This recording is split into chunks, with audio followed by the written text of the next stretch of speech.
नमस्ते दोस्तों, मैं मौर्य वशा मेरे YouTube चैनल पर आप सबका स्वागत करती हूँ। आज हम स्थायी भाव को देखेंगे। स्थायी भाव की प्रथम व्याख्या यानी सबसे पहले स्थायी भाव की व्याख्या करने वाले आचार्य अभिनव गुप्त है। स्थायी भाव की व्याख्या करते हुए उन्होंने कहा था कि मानव आत्मा शाश्वत है। सभी आत्माओं में विशेषकर सहृदयों की आत्माओं में स्वभाव से ही सांसारिक अनुभव, पूर्व जन्म संस्कार अथवा पठन पाठन आदि के फलस्वरूप कुछ मूलभूत वासनाएं संस्कार रूप में लीन रहती है। ये कामनाएं ही पारिभाषिक शब्दावली में स्थायी भाव कहलाती है। अभिनव गुप्त का मानना है कि स्थायी भाव ही रसत्व को प्राप्त होता है।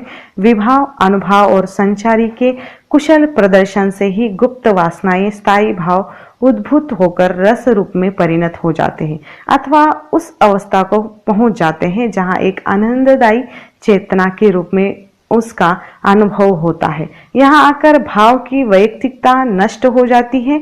वह मेरा या दूसरे का न रहकर साधारण भाव मात्र रह जाता है।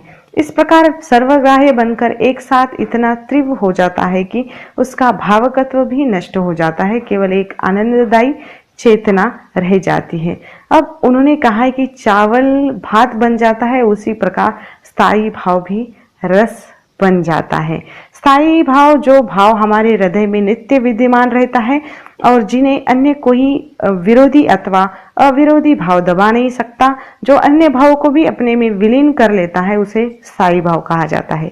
अब विभिन्न विद्वानों ने इस स्थायी भाव की परिभाषा बनाई है, जिसमें भरत मुनि ने कहा है कि जिस प्रकार अनेक परिजनों परिचारकों द्वारा घिरे रहने पर भी राजा ही कहलाता है, उसी प्रकार विभावों, अनुभवों एवं संचारियों से संयुक्त रहने पर भी स्थायी भाव ही रसत्व को प्राप्त होता है। दूसरे आचार्य है धनंजय, जो भाव विरोधी एवं अविरोधी भावों से विच्छिन्न नहीं होता बल्कि विपरीत भावों को अपने में शीघ्र मिला लेता है, उसका नाम स्थायी भाव है। उसकी स्थिति समुद्र के समान है जो प्राप्त सभी वस्तुओं को लवण बना देता है। अगले आचार्य है पंडित विश्वनाथ, अविरुद्ध या विरुद्ध भाव जिसे छिपा न सके वह आस्वाद का मूलभूत स्थायी भाव है। पंडित जगन्नाथ, जिस भाव का स्वरूप स्वजातीय एवं विजातीय भाव से तिरस्कृत न हो सके और जब तक रस का आस्वादन हो तब तक जो वर्तमान रहे, वह स्थायी भाव कहलाता है।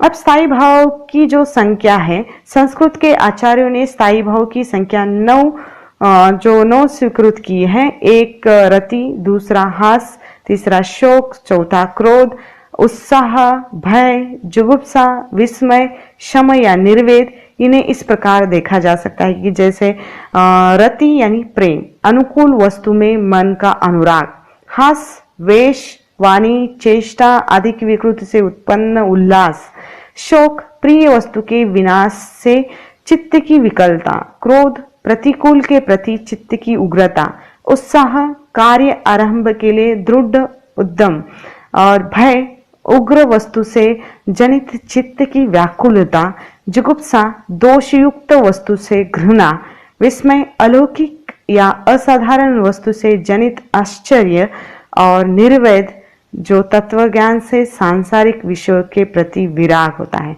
अब स्थायी भाव की कुछ विशेषताएं हैं। स्थायी भाव रस का मूल है। स्थायी भाव को सशक्त मन में प्रभाव डालने में समर्थ होना चाहिए। स्थायी भाव सभी मनुष्य में पाए जाते हैं। अभिनव गुप्त इसलिए कहते हैं कि कोई भी मनुष्य वासना से शून्य रहित नहीं होता। पुरुषार्थ की प्रेरणा देने के कारण यह एक उपयोगी भाव है। भावना को तीव्र रूप में आस्वाद योग्य बनाने हेतु स्थायी भाव में उचित विषय निष्ठत्व का गुण होता है। स्थायी भाव चित्त में स्थिर रहने वाला भाव है। ठीक है, ये रहा स्थायी भाव। धन्यवाद।